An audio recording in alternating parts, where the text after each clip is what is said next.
سڵاوتان لەبێت هودا عوسمانم سەرباسی تیوارتان پێشکەش دەکەم.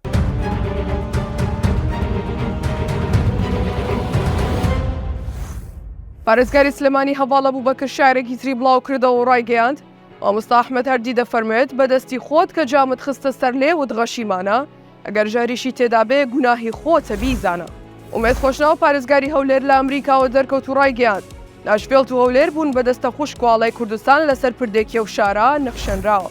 عەلی تەتەر پارێزگاری دهۆک ڕایگەیاند ئێمە شۆڕشمان بۆ موچە نەکرد قیروسیا لە 1000 موچە. ئەمڕۆ مەسرور بارزانی سەرۆکی حکوومەت ئێران بڵاوی کردەوە و ڕایگەیاند پێشوازیمان لە بەڕێز خەمیس خەنجەر سەرۆکی هاوپەیمانێتی سیادە کردو.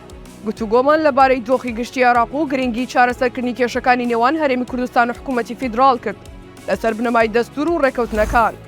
میدیاکانی عێراق بڵاویان کردەوە 16 زیارەتکارانی ئێرانی لە پارێزگای بابلی عێراق بەهۆی خواردنەوەی شەربەتی پرتەقاڵی بەسەرچوو و ژاراوی بوون.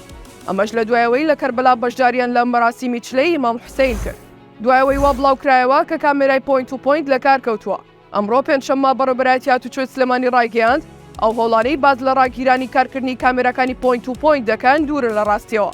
بڵاوکردنەوەی هەواڵی ناڕاستی لەو شەوەیە واتە ئانی شۆفێران دەدات کە تیژەوی بکەن و ئەمەش تووشی ڕووداوی هاتوچۆ پێبژاردننی داراییان دەکاتەوە. وزارەتەوەی ئیسلامی کوردستان هۆشداری لە دروستبوونی مەترسی لە سەراسایشی نەتەوەی دەدات و داواش لە بەغدا و هەولێر دەکات بژێوی ژیان و گوزەرانی هەوڵاتیانی هەرێم نەکەنە کارتی سیاسی و بە زووترین کات بابەتی بودجە و موچە چارەسەر بکەن. سەرباتی تیوارم پێشکەشکردن کاتێکی شات.